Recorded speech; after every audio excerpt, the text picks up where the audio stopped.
Hello students, मैं धनंजय पांडे सुभानी देवी intermediate college के इस ऑनलाइन पोर्टल पे आप लोगों का बहुत बहुत स्वागत करता हूं। आज हम लोग पढ़ेंगे कक्षा 8 का विज्ञान विषय। कक्षा 8 के विज्ञान विषय का पार्ट 3 पढ़ेंगे। इस पार्ट 3 का दूसरा वाला पार्ट है ये, ठीक है। पहले हम लोग इस विज्ञान विषय में पहला वाला चैप्टर फसल उत्पादन प्रबंधन पढ़ चुके हैं। दूसरा वाला चैप्टर सूक्ष्म जीव मित्र एवं हानिकारक के रूप में उसको भी पढ़ चुके हैं। तीसरा वाला चैप्टर हम लोगों ने शुरू किया है। तीसरा वाला चैप्टर है आपका सिंथेटिक फाइबर्स एंड प्लास्टिक्स, संश्लेषित रेशे और प्लास्टिक। अभी हम लोग इस चैप्टर में पढ़े थे। इससे पहले वाले वीडियो में हम लोग पढ़े हैं। फर्स्ट पार्ट में हम लोगों ने पढ़ा है कि जो प्राकृतिक रेशे हैं वे आखिर क्या हैं, संश्लेषित रेशे की जरूरत क्यों पड़ी हमको, फिर संश्लेषित रेशे का परिभाषा पढ़ा गया था, फिर बहुलक के विषय में पढ़ा गया था। बहुलक क्या है? जब छोटी छोटी रासायनिक इकाइयां आपस में मिल करके एक एकल इकाई का निर्माण करती हैं तो उसे बहुलक कहते हैं। और संश्लेषित रेशा भी एक प्रकार का बहुलक है। हमने संश्लेषित रेशे के प्रकार पढ़े थे। संश्लेषित रेशे के प्रकार में हमने रेयान पढ़ा था। रेयान जो था यह रेशम के कीट से जो बना हुआ था रेशम, वह रेशम से जो बनती थी साड़ियां, सिल्क की साड़ियां जो बनती थी, रेशम की जो कताई बुनाई होती थी बहुत ही आकर्षक और सुंदर होती थी, देखने में लोगों को आकर्षित करता था। इसलिए लोग इसको खरीदने के प्रति आतुर हुए, उसको पाने के लिए आतुर हुए। लेकिन कठिनाई क्या थी कि वह रेशम बहुत ही महंगा था, कास्टली होता। साड़ियां देखे होंगे आप लोग, रेशम की साड़ियां 10-10 हजार की, 15-15 हजार, 8 हजार, 10 हजार की साड़ियां आती हैं। ओरिजिनल जो होगा रेशम का 8 हजार 10 हजार की साड़ियां आती थी, कौन खरीदेगा आखिर। तो इस समस्या को देखते हुए वैज्ञानिकों ने, सर्वप्रथम चीन के वैज्ञानिकों ने क्या किया, रेशम के जैसा ही, प्राकृतिक रेशम के जैसा ही बनाया क्या, एक धागा। किससे बनाया? काठ के लुगदी से, काठ की भूसी से वह उसमें रसायन डाल करके वह रेशम के समान ही एक धागा बनाया। और वह उसी के रेशम के समान चमकीला, उसी रेशम के समान आकर्षक था। अब यह रेशम जो है, जो बनाया गया, इसका नाम दिया गया रेयान। और इस रेयान को क्या है, रेयान जो है सस्ता है। यह रेयान आसानी से मिल जाने वाला है और बहुत अधिक मात्रा में मिल जाने वाला है। तो इसलिए संश्लेषित रेशे की खोज हुई, इस रेयान की खोज हुई, संश्लेषित रेशे में रेयान की खोज हुई। दूसरा जो संश्लेषित रेशा है वो है हमारा नायलॉन। क्या है? नायलॉन है। यह नायलॉन जो रेशा है, नायलॉन यह खोजा गया था 1931 में, ठीक है। नायलॉन की खोज हुई थी कब? 1931 में खोज हुई थी। और 1931 में खोजा गया, इसको लिख सकते, 1931 में खोजा गया यह, 1931 में खोजा गया यह सबसे पहला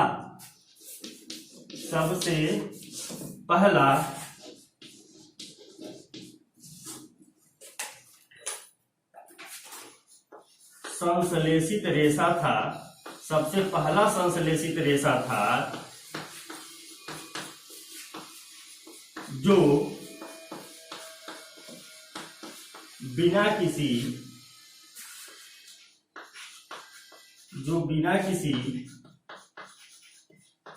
प्राकृतिक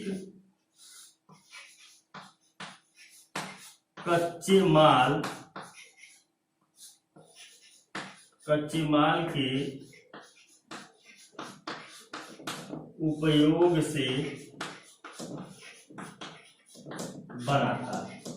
बात है समझ में?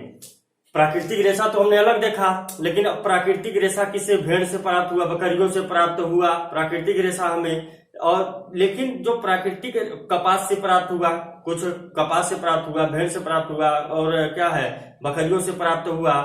लेकिन ये जो है आपका ये संश्लेषित रेशा, इसमें पहले रेयान देखे तो रेयान में जो था इसमें प्राकृतिक कच्चा माल लगा था। इसमें क्या था? प्राकृतिक कच्चा माल यानी कि जो रेयान का फॉर्मेशन हुआ, यह संश्लेषित रेशा बना तो। लेकिन जैसे प्राकृतिक रेशा है आपका कपास और पटसन, जूट होता है ना, ये भी तो रेशा बनता है कपास से, पटसन से, जूट से। ये सब तो जानते होंगे ना, जूट की रस्सी जो बनती है, कपास का जो रुई होता है उससे भी रस्सी बनता है, मुलायम मुलायम जो रस्सी होता है।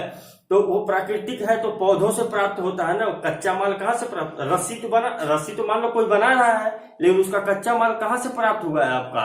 पौधों से प्राप्त हुआ। अरे भाई रस्सिया पौधे में बना हुआ रस्सी नहीं मिलेगा कि पौधा पैदा कर रहा रस्सी, कच्चा माल निकलेगा और मानव द्वारा बनाया जाएगा, रस्सी के रूप में उसको रूपांतरित किया जाएगा। तो ये प्रकृति से प्राप्त हुआ है। रेयान में भी क्या हुआ, रेयान के बनाने में भी जो कच्चा माल लगा था वह क्या लगा था, काष्ठ की लुगदी लगा था। काष्ठ यानी काठ, काठ यानी कि लकड़ी, लकड़ी की लुगदी लगी थी। तो जब लकड़ी की लुगदी लगी थी तो यह भी तो एक प्रकार का प्राकृतिक कच्चा माल ही न हुआ। इसीलिए नायलॉन को कह रहा है कि 1931 में बना यह पहला संश्लेषित रेशा है जो बिना किसी प्राकृतिक कच्चे माल से बनाया गया था। इसमें किसी भी प्राकृतिक कच्चे माल का उपयोग नहीं हुआ था। यह बना किससे था, यह बना था कोयला, यह बना था किससे, कोयला, जल और वायु के द्वारा बना था। कोयला, जल और वायु के द्वारा बना था। कोयले में जल और वायु प्रवाहित करके एक विशेष मशीन होता है। उस मशीन में क्या है, कोयला, जल की कुछ मात्रा और वायु की कुछ मात्रा हल्की सी प्रवाहित की जाती है, जिससे कोयला क्या हो, दहन हो सके। बिना वायु की किसी चीज का दहन तो होगा नहीं, जलेगा नहीं। ठीक है, ये पढ़े होंगे आप लोग, प्रकाश संश्लेषण जब पढ़ाया गया होगा कक्षा 7 में, तो वहां आप लोग पढ़े होंगे। तो ये वायु, जल और कोयले से मिल करके बना है क्या, नायलॉन बना है। और इस नायलॉन की खासियत क्या है, नायलॉन बहुत ही प्रबल, बहुत ही प्रबल है, बहुत ही कठोर है और बहुत ही प्रत्यास्थ है। क्या है, प्रत्यास्थ है। ठीक, बहुत ही प्रत्यास्थ, बहुत प्रबल है, यानी कि ये बहुत मजबूत होता है, कठोर होता है। प्रत्यास्थ यानी कि जल्दी टूटता नहीं है, यानी जल्दी टूटने वाला रेशा या नहीं है। प्रबल है, बहुत ज्यादा प्रबल है, मजबूत है, कठोर है, कितना हो पीटिए कोई फर्क नहीं पड़ेगा।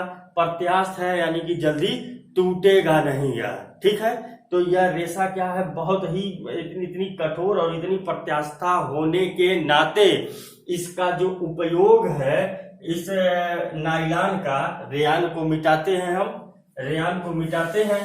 तो जो नायलॉन का उपयोग है, इस नायलॉन का उपयोग किया जाता है किसमें, इस नायलॉन का उपयोग किया जाता है आपका रस्सी बनाने में। किसमें, रस्सी। वो जो प्लास्टिक वाली रस्सी नहीं देख रहे हैं इस समय, बड़ी मजबूत मजबूत रस्सियां आ रही हैं, वो प्लास्टिक वाली रस्सी बनाने में किया जाता है इसका उपयोग। जो इन रस्सियों से पहाड़ों पर चढ़ा जाता है, यानी पत्थर क्या होते हैं, पत्थर में बांध करके फेंक करके उसे चढ़ा जाता है, तो पत्थर से कितना हो घिसे रस्सी कटेगी नहीं हो।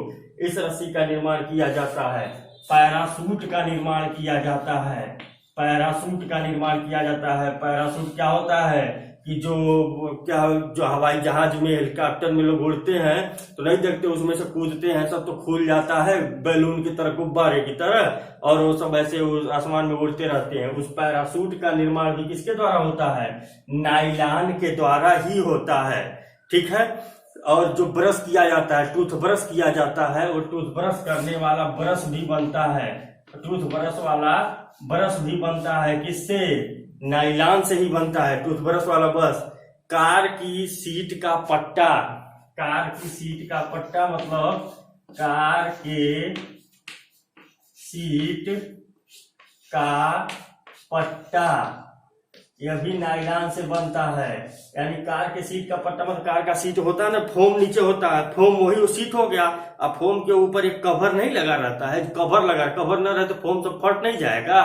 तो उस फोम पे कोई कपड़ा चढ़ा देता है। मान लीजिए हम लोग जो घर में सोफा बनाते हैं उस पे कपड़ा चढ़ा रहता है, नॉर्मल कपड़ा होता है, वो हो सकता है कि वो पॉलिस्टर हो या फिर कॉटन हो या फिर नायलॉन का ही हो। लेकिन कार की सीट का जो पट्टा बनाया जाता है, वो जो नीचे वाला, वो किसका होता है, नायलॉन का ही होता है। ठीक है, तो इसका निर्माण किया जाता है आपका। ठीक, नायलॉन का तार जो होता है, ये इंपॉर्टेंट चीज है। नायलॉन का तार, इस नायलॉन का तार जो होता है, नायलॉन का तार इस्पात से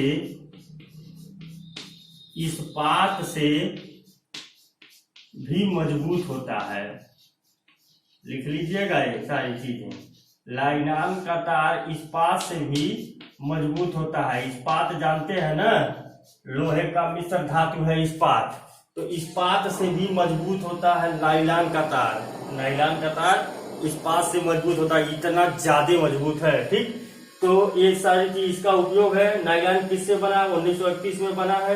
पहला संश्लेषित रेशा है, किससे बना है? कोयला जल वायु से बना है। बहुत ही प्रबल है, कठोर है, प्रत्यास्थ है। इसमें किसी प्रकार के प्राकृतिक कच्चे माल का उपयोग नहीं किया गया है। इसका उपयोग किसमें किया जाता है? रस्सी, पैरासूट, टूथब्रश, कार के सीट का पट्टा, ठीक है, और भी चीजें बनाने में बहुत उपयोग किया जाता है। पर्दा वर्दा बनाने में भी उपयोग किया जाता है।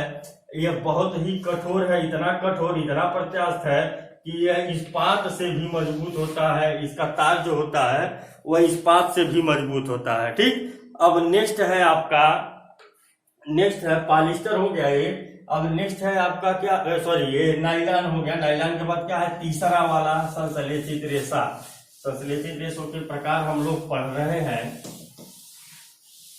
मिटाते हैं इसको, मिट गया। और हम लोग पढ़ रहे हैं संश्लेषित रेशों के प्रकार। पहला हमने देख लिया रेयान, दूसरा देख लिया अब हम लोगों ने नायलॉन, तीसरा देखेंगे पॉलिएस्टर और एक्रिलिक। क्या देखेंगे? 3 नंबर में देखेंगे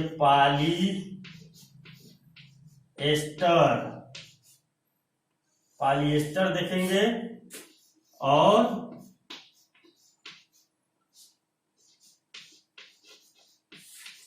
एक्रिलिक देखेंगे।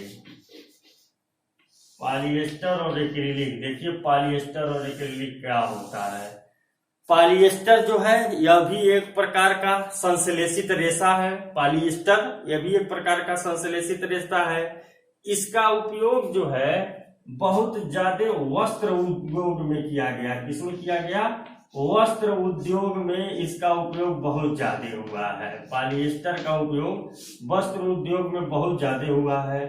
वस्त्र उद्योग में इसका उपयोग क्यों ज्यादा हुआ है? क्योंकि सबसे पहली चीज पॉलिएस्टर में क्या है, ये बहुत ही सपाट होता है। इसका कपड़ा सिलवटें नहीं पड़ती हैं, यानी कि सिलवट नहीं पड़ेगा तो बार बार प्रेस करने की जरूरत हमको नहीं रहेगी। प्रेस करना सबसे बड़ी समस्या हो जाती है ना। एक दिन पहने फिर क्या होगा, सिलवट पड़ गया, जिसे कहते हैं चिंगुर गया, तो फिर दोबारा पढ़ नहीं पाएंगे। तो उसमें क्या है, सिलवटें नहीं पड़ती हैं, सपाट होता है, मजबूत होता है और ऊपर से क्या होता है, जल्दी सूख जाता है। ठीक है, मानी कि पानी बहुत कम सोखता है। जो अगर मान लीजिए धुलना पड़ा तो अभी धुल के रखे, 2-3 घंटे के बाद क्या होगा, 2 या 3 घंटे में सूख जाएगा। ये दिन भर डालना नहीं पड़ेगा। तो यह इसीलिए इसका उपयोग वस्त्र उद्योग में बहुत ज्यादा किया गया। दूसरी तरफ आकर्षक भी था यह। ठीक है,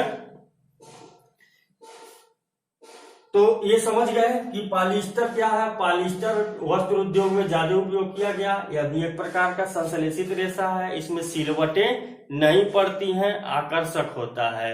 नेक्स्ट आपका इसी में टेरिलीन जो है, क्या है, टेरिलीन एक प्रकार का पॉलिएस्टर ही है, पॉलिएस्टर का प्रकार है। टेरिलीन जो है पॉलिएस्टर का ही प्रकार है एक। तो टेरिलीन एक प्रकार का पॉलिएस्टर है। टेरिलीन भी क्या है, एक प्रकार का पॉलिएस्टर है।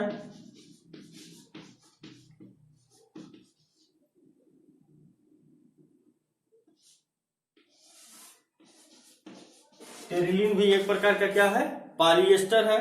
और ये जो टेरिलीन होता है, यह इसकी खासियत है कि इससे बहुत महीन रेशा खींचा जा सकता है। टेरिलीन एक प्रकार का पॉलिएस्टर है जिससे, लिख लीजिएगा जैसे इंपॉर्टेंट है ना ये, जिससे बहुत महीन, जिससे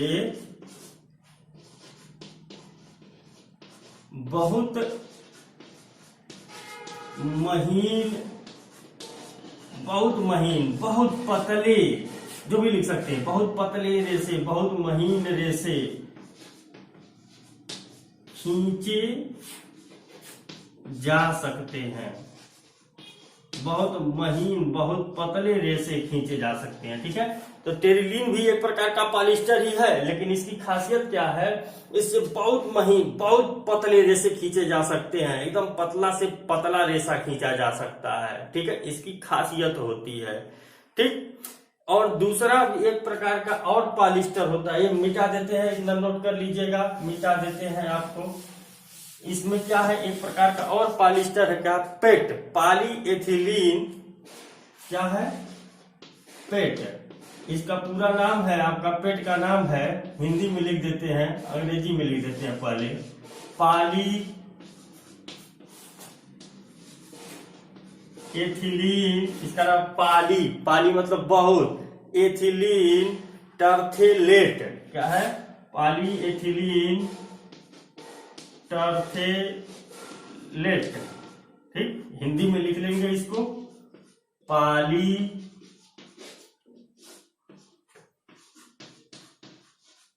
एथिलीन टर्थेलेट। ठीक है, तो जो पाली मतलब बहुत, एथिलीन, एथिलीन जो होता है यह एक प्रकार का क्या है? रसायन है, एक प्रकार का रसायन है। रसायन में अब पढ़ेंगे आप लोग, जो अगले कक्षा में जाएंगे, कक्षा 9 में, तो वहां बताया जाएगा आप लोगों को कि रसायन में जो है एक एरोमेटिक कंपाउंड होता है, यौगिक बताया जाएगा, एक एरोमेटिक कंपाउंड होता है, एक एलिफैटिक कंपाउंड होता है। ठीक है, तो एरोमेटिक से संबंध ही है एरोमा से, यानी कि उसमें से सुगंध आती है, और एलोफैटिक का मतलब होता है उसमें से सुगंध नहीं आती है। तो वहां पर आपको दिखाया जाएगा एथिलीन क्या है, आपका एथिलीन क्या है, और क्या है, एसिटिलीन क्या है, मीथेन क्या है, एथेन क्या है, इन सारी चीजों के विषय में यहाँ बताया जाएगा। यहाँ सिर्फ नाम है, आप याद रखिए। क्या? पाली मतलब बहुत, एथिलीन मतलब एथिलीन टर्थेलेट, एक प्रकार का रसायन है। तो बहुत सारे एथिलीन टर्थेलेट छोटी छोटी छोटी छोटी इकाइयां मिल करके बनाई है आपकी पेट। अब इस पेट का उपयोग क्या होता है? इस पेट का उपयोग करते हैं हम लोग बोतल, बोतल जिसमें पानी पीते हैं ना, वो बोतल बनाने में उपयोग होता है, बोतल बनाने में उपयोग होता है। इसका पेट का उपयोग बोतल बनाने में होता है, तार बनाने में होता है, जो तार में ऊपर प्लास्टिक लगा रहता है, उस तार के ऊपर की प्लास्टिक भी पेट से बनी होती है, ये भी प्रकार का पॉलिएस्टर है। तार होता है ना, बीच में तार होता है, कापर का होगा चाहे एल्यूमिनियम का, ऊपर से प्लास्टिक लगा रहता है, लाइन नहीं मारेगा पकड़ोगे तो वो प्लास्टिक भी बना होता है किससे? तार से। तार जो बना है पॉलिएस्टर का। बोतल जिसमें पानी पीते हो, जिसमें नमक रखते हैं हम लोग, मसाला रखते हैं घर में, चीनी रखते हैं, वो भी किससे बना हुआ है? पॉलिएस्टर का बना हुआ। किस पॉलिएस्टर का? पेट का बना हुआ है। किसका बना हुआ है? पेट का बना हुआ है। ठीक है, अब देखिए इसको मिटा लीजिएगा, लिख लीजिएगा, इसको मिटा लीजिएगा। अब पॉलिएस्टर है क्या? थोड़ा सा पॉलिएस्टर को भी हम लोग तोड़ देते हैं। तो पाली, देखिए लिखा, हिंदी में लिख देते हैं, हिंदी में पाली मतलब होता है बहुत। पाली मतलब क्या हो गया? पाली। तो पाली मतलब हो गया, पूरा लिख देते हैं, पाली एस्टर। तो बराबर क्या हो गया? जो पॉलिएस्टर है, तो पॉलिएस्टर में क्या हो गया? पाली मतलब बहुत, पाली धन पाली मतलब क्या हो गया? पाली बराबर हो गया बहुत, अनेक, कुछ भी कर सकते हैं आप। और एस्टर, एस्टर ये जब बड़े क्लास में जाएंगे आप लोग, वहां रसायन विज्ञान पढ़ाया जाएगा, तो वहां बताया जाएगा कि जो फल होते हैं, फलों के पकने पर जो सुगंध आती है ना, फलों के पकने पर जो सुगंध आती है वह एस्टर के कारण ही होती है। ठीक है, तो यह क्या है? फलों को, यह क्या है? फलों को गंध, फलों को गंध प्रदान करने वाला रसायन है। ठीक है, तो एस्टर क्या है? फलों को गंध प्रदान करने वाला रसायन है।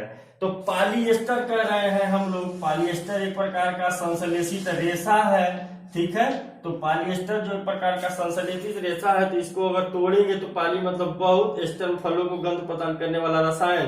तो ये जो रसायन है फलों को गंध प्रदान करने वाला, ये इसके जब छोटे छोटे छोटे छोटे बहुत सारे कण आपस में जुड़ेंगे तो बन जाएगा क्या? हमारा पॉलिएस्टर यानी कि धागा बन जाएगा, जिससे हम कपड़ा बना सकते हैं, जिससे हम लोग क्या बोतल बना सकते हैं, जिससे हम लोग क्या है तार बना सकते हैं। ठीक है, तो एस्टर के कई इकाई, अब जो बहुलक पढ़े थे ना, बहुलक है संश्लेषित रेशे भी एक प्रकार के बहुलक हैं। तो बहुलक किसे कहा जाता है? जब छोटी छोटी इकाइयां मिलकर के एक बड़ी सी एकल इकाई बनाएंगी तो उसे क्या बोला जाता था हम लोग? बहुलक कहा जाता था। इसमें देखिए छोटे छोटे एस्टर के कई कण आपस में मिलकर के क्या बनाएंगे? पॉलिएस्टर बनाएंगे। आगे बात समझ में देखिए, पॉलीकाट और पॉलीवूल दो चीजें होती हैं। पॉलीकाट और पॉलीवूल है। ठीक है, पॉलीकाट है, पॉलीवूल है, दो चीजें हैं। नाम से स्पष्ट है, याद करने की बहुत जरूरी नहीं है। पाली मतलब बहुत, पाली मतलब क्या है? बहुत है। पाली मतलब बहुत, तो बहुत किससे बन रहा है? पॉलिएस्टर से बन रहा है, तो पॉलिएस्टर हो गया, पॉलिएस्टर। ठीक, क्योंकि पॉलिएस्टर से ये सारी चीजें बनाई जाती है तो उसमें कुछ ना कुछ मटेरियल मिला के बनाया जाता है ना। ये भी एक प्रकार का पॉलिएस्टर है, लेकिन कुछ ना कुछ इसमें मिला करके कुछ स्पेशल चीजें बनाई जाती हैं। तो जो पॉलीकाट बनाया जाता है, जिसे कपड़ा बनाया जाता है, पॉलीकाट यानी कि जो एक कॉटन होता है ना, कॉटन जिसे कहते हैं, कि इसमें कि आपका टेरिकॉट कहते हैं, टेरिकॉट भी मिला हुआ है और कॉटन, टेरिकॉट कॉटन मिक्स कपड़ा है। ओरिजिनल कॉटन नहीं है, ओरिजिनल टेरिकॉट भी नहीं है। कहते हैं ना कि टेरिकॉट जो होता है ओरिजिनल कॉटन भी नहीं, ओरिजिनल कॉटन भी नहीं है, ओरिजिनल टेरिकॉट भी नहीं, दोनों का मिक्स है, यानी कि थोड़ा आराम देगा ये। तो ये क्या है कि आपका पॉलिएस्टर और काट लिखा है। देखिए यहाँ पर क्या लिखा है? काट। तो पॉलिएस्टर और कपास, पॉलिएस्टर और कपास के मिलने से क्या बनता है? पॉलीकाट। अब पॉलीवूल लिखा है तो पॉली का मतलब पॉलिएस्टर ही है। पॉली का मतलब यहाँ पर भी क्या हो जाएगा? पॉलिएस्टर हो जाएगा। अब ये पॉलिएस्टर और ऊल का मतलब ऊन, ऊल माने ऊन। ठीक है, पाली बने पॉलिएस्टर, पाली मतलब पॉलिएस्टर, काट मतलब कपास, कॉटन, और ऊल का मतलब ऊन, मिलने से क्या बने? पॉलीवूल बन जाएगा। कुछ ऊन होते हैं ना, ऊन देखिएगा कि ऊन तो ऐसे कहा जाता है कि बनाया जाता है कि भेड़ों के, बकरियों के, जानवरों के बालों से कुछ बनाए जाते हैं। जैसे कि हमने एक एग्जाम्पल बताया था कि पश्मीना बकरी जो होती है कश्मीर में पाई जाती है, उसके बाल से बनाया जाता है जो साल बनाया जाता है। इसका नाम उसे कहते ही है पश्मीना साल। बहुत ही गर्म होता है, पतली सी साल होगी, बड़ी गर्म होती है। तो वो जो साल है वह पश्मीना बकरी से बनाया जाता है। तो इस प्रकार से क्या है कि ठीक वो चालें महंगी मिलती हैं। अब उस तरह का अगर कोई कपड़ा बनाना हो तो क्या करेंगे? पॉलिएस्टर में ऊन मिला करके हम बना देंगे, पॉलीवूल बना देंगे, और पॉलिएस्टर में कपास मिलाकर पॉलीकाटन बना देंगे। तो एक प्रकार का है ऊन है और एक प्रकार का क्या है? काटन का कपड़ा है। एक काटन पॉलिएस्टर का मिक्सर वाला कपड़ा है और ये काटन और क्या है? काटन और ये ऊन और पॉलिएस्टर के मिश्रण वाला, एक ठंड में पहनने वाला कपड़ा होता है। ठंड वाला शर्ट पहनते हैं ना आप लोग, तो ठंड वाला जो शर्ट पहनते हैं वो पॉलीवूल ही होता है। ठीक है, जो ठंडी में हम लोग शर्ट पहनते हैं मोटा वाला, वो पॉलीवूल ही होता है। उसमें पॉलिएस्टर होता है और ऊन दोनों मिला हुआ होता है ठंड में जो पहनते हैं। और जो गर्मी में हम लोग पहनते हैं कि ओरिजिनल कॉटन नहीं, ओरिजिनल कॉटन रहेगा तो बहुत सिकुड़ जाएगा, एकदम सिकुड़ जाएगा। और जो पॉलिएस्टर है सिकुड़ता नहीं है, इसकी ये खासियत है। कपास रहेगा, कॉटन रहेगा, थोड़ा आराम देगा। तो इसलिए जो हम गर्मी में पहनते हैं वो पॉलीकाट पहनते हैं, वो बना होता है पॉलिएस्टर कपास से। और ठंडी में जो हम मोटा वाला शर्ट पहनते हैं वह पॉलिएस्टर और ऊन से मिलकर बना होता है। समझ गए होंगे, समझ रहे हैं हम। मिटाते हैं, इसको नोट कर लीजिएगा, लिख लीजिएगा जैसे बताए हैं। मिटाते हैं, मिटा दिए। अब देख लीजिए एक्रिलिक क्या है। एक्रिलिक क्या है आपका? तो ये एक्रिलिक जो है,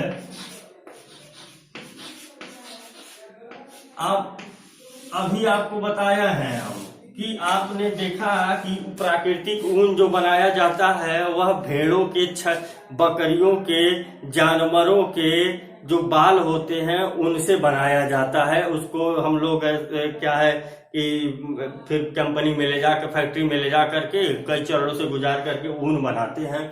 तो वो ऊन बहुत सॉफ्ट होता है, बहुत अच्छे होते हैं, लेकिन ज्यादा टिकाऊ नहीं होता। वो ऊन ज्यादा दिन तक चलता नहीं है, और क्या होता है, उतनी चमक उस ऊन में नहीं होती, रंग भी जल्दी गिर जाता है उस ऊन का, और वह ऊन महंगा होता है। ठीक है, इसी प्रकार ठीक जैसे आपका रेशम से आपका रेयान बनाया गया था रेशम को देखकर, ठीक उसी प्रकार ऊन से क्या होता है, ऊन जो होता है, ऊन का डुप्लीकेट क्या है, यह एक्रिलिक है। ठीक, तो ऊन का संश्लेषित रूप है, ऊन का यानी कह सकते हैं यह संश्लेषित ऊन है। क्या है, संश्लेषित ऊन है, यह संश्लेषित ऊन है। एक्रिलिक क्या है, संश्लेषित ऊन है। ठीक, तो संश्लेषित ऊन की खासियत क्या होती है, देखे होंगे, ऊन वही चीज रहता है, वही क्वालिटी, वही वर्धमान वाला वही ऊन है, और एक लोकल वाला वही ऊन है। ये महंगा आता है, वो सस्ता, सेम टू सेम देखने में एक ही रहेगा, जबकि वर्धमान में ज्यादा चमक नहीं रहेगी, लेकिन इसमें क्या होता है, बहुत चमक होता है। तो एक्रिलिक वाला जो ऊन रहेगा इसमें बहुत लाइट होगा, बहुत चमक होता है, और ये क्या होता है, सॉफ्टनेस भी इसमें बहुत ज्यादा होता है, ज्यादा दिन तक चलता भी है। ठीक है, तो ये भी एक्रिलिक क्या है, यह संश्लेषित ऊन है, समझ लीजिए, ऊन का डुप्लीकेट है। जो जाड़े में पहनते हैं हम लोग ऊन का स्वेटर, वह स्वेटर क्या है कि नॉर्मल प्राकृतिक ऊन न होकर के संश्लेषित ऊन से जो बनता है एक्रिलिक है। ठीक, कुछ जो रेशे होते हैं पेट्रो रसायन से भी बनाए जाते हैं, कुछ रेशे पेट्रो रसायन से बनाए जाते हैं, पेट्रो रसायन से कुछ रेशे बनाए जाते हैं, पेट्रो रसायन से भी कुछ रेशे बनाए जाते हैं। ये एक प्रकार का केमिकल है पेट्रो रसायन। ठीक है, अगले बड़े क्लास में जाएंगे तो बताया जाएगा। इस पेट्रो रसायन से कुछ रेशे बनाए जाते हैं। ठीक है, संश्लेषित रेशे बनाए जाते हैं। तो ये था आपका क्या, पॉलिएस्टर, एक्रिलिक, यानी कि अब ये जो हमारा था संश्लेषित रेशों के प्रकार, तो ये हमारा हुआ पूरा। अब इसके बाद क्या है हमारा, संश्लेषित रेशों के गुणधर्म। क्या है, संश्लेषित रेशों के प्रकार हो गया खत्म। अब हमको पढ़ना क्या है, संश्लेषित रेशों के गुणधर्म पढ़ना है। ठीक है, संश्लेषित रेशों के यही लिख लीजिए गुणधर्म। तो संश्लेषित रेशों के गुणधर्म क्या है, संश्लेषित रेशों गुणधर्म में देखिए कि पहली चीज, सबसे पहली चीज तो ये क्या है, सस्ता है। पहली चीज तो यह सस्ता है, महंगा नहीं है। ठीक, यानी कि जो हम देख रहे थे प्राकृतिक जो रेशा है वो बहुत ही क्या होता था, महंगा होता था, बहुत महंगा होता था, लेकिन ये क्या है, उसकी तुलना में बहुत ही सस्ता है, सस्ता वाला रेशा है। ठीक है, दूसरी चीज क्या है कि यह अधिक टिकाऊ है, अधिक दिन तक चलता है, अधिक दिन तक चलता है। देख लीजिए, शुद्ध काटन का शर्ट आप पहनिए, शुद्ध काटन का शर्ट आपका 4 से 5 महीना में गर्मी में फट जाएगा। आप पॉलिएस्टर पहन लीजिए, आप पॉलिएस्टर वाला कपड़ा, तो 5 साल चलेगा, लेकिन कहीं से तनी सा रेशा तक उसका नहीं निकलेगा, बल्कि आप खुद हटा करके उसको फेंक देंगे। ठीक, तो बहुत दिन तक चलता है, सस्ता भी है, काटन महंगा नहीं मिलता है, काटन महंगा मिलता है, और ये बहुत अधिक दिन तक चलता भी है। और दूसरी चीज क्या है कि यह, इसकी सबसे बड़ी खासियत कि काटन को आप क्या है धुल के डालिएगा तो पानी बहुत ज्यादा सोखता है, अब बहुत ज्यादा देर में सूखता है। आप पॉलिएस्टर डाल दीजिए, बहुत कम ही समय में सूख जाता है। ठीक है, तो यह बहुत जल्दी सूखता है, बहुत जल्दी सूख जाता है, बहुत जल्दी सूख जाता है। तो ये क्या है, इसके गुणधर्म है। और क्या होता है, तीसरी चीज आकर्षक होता है, यह आकर्षक होता है। जो संश्लेषित रेशा है ये क्या होता है, आकर्षक होता है। मजबूत एवं टिकाऊ भी होता है, मजबूत एवं टिकाऊ भी होता है। भाई मजबूत एवं टिकाऊ अगर नहीं रहेगा तो ज्यादा दिन तक कैसे चलेगा? बहुत दिन तक चलता है ना, अधिक दिन तक चलता है, कैसे रहेगा? मजबूत टिकाऊ रहेगा तभी ना ज्यादा दिन तक चलेगा। ठीक, बहुत जल्दी सूख जाता है, देखने में भी आकर्षक है। जैसे मान लिया रेशम से रेयान जो बना था रेशम के तुलना में, तो जितना आकर्षक रेशम का लगता है वही रेयान का भी लगता है। ठीक, तो ये आपके संश्लेषित रेशों के गुणधर्म है। सस्ता है, अधिक दिन तक चलता है, बहुत जल्दी सूख जाता है, आकर्षक होता है, मजबूत एवं टिकाऊ होता है। ठीक है, अब इसमें एक प्रयोग दिया है कि आप लोग प्रयोग कर सकते हैं। 2 प्रयोग दिया है। तो एक प्रयोग में कह रहा है कि आप 2 कपड़े ले लीजिए, पॉलिएस्टर ले लीजिए, एक कॉटन ले लीजिए, पानी में भिगो दीजिए दोनों को समान देरी तक और दोनों को समान धूप में सुखाइए। देखिए उनमें से कौन जल्दी सूखता है। तो जाहिर सी बात है पॉलिएस्टर जल्दी सूख जाएगा, कॉटन लेट से सूखता है। एक दूसरा प्रयोग आपको दे रखा है, उसमें कह रहा है मजबूती देखने के लिए कि ये कि आप लोग तुला बना लीजिए, एक तुला बनाइए। उसमें क्या है, तुले में क्या है, बाट एक लगा लीजिए, एक धागा बांधिए यहाँ पर। अब धागा कितने प्रकार का लेंगे हम, यहाँ पर पलड़ा रख लीजिए, ये पलड़ा रख लीजिए। क्या करना है, ये आपका तुला है, तुले में आप पलड़ा रखना है। इस पलड़े पर क्या रखना है, हम लोगों को बाट रखना है, 1 किलो 2 किलो 4 किलो। अब इस बाट को क्या करेंगे, पलड़े को धागा से बांध देंगे। अब ये धागा क्या होगा, धागा नायलॉन का हो सकता है, धागा नायलॉन का हो सकता है, धागा पॉलिएस्टर का हो सकता है, धागा पॉलिएस्टर का हो सकता है, धागा कपास का हो सकता है। ठीक है, तो देखेंगे कि हम कई तरह के धागे अगर बांध रहे हैं तो कई तरह के धागे बांधे और ये तब तक धागे बांधेंगे और बाट तब तक रखेंगे, इसमें तब तक बाट रखेंगे कि जब तक यह धागा टूट न जाए। क्यों ऐसा कर रहे हैं, इस धागे की दृढ़ता प्रत्यास्थता को हमको चेक करना है कि कितना किलो रखने पर यह धागा टूट जाएगा। तो देखा हमने कि कपास जब रखा गया तो यह 1-2 किलो रखा गया, तब 1 किलो में टूट के किनारे हो गया धागा, यानी कि इसकी प्रत्यास्थता सबसे कम है। ठीक है, जब नायलॉन रखा गया तो 10 किलो रखा गया तो टूट गया इसका धागा, तो इसकी प्रत्यास्थता इसके बाद है। फिर पॉलिएस्टर का धागा जब था और उस पर बाट रखा गया तो 20-30 किलो रख दिया गया। मतलब हम वो बता रहे हैं आपको समझाने के लिए, ऐसा नहीं है कि 20-30 किलो आपको बुक में दिया कि 20-30 किलो रखा गया।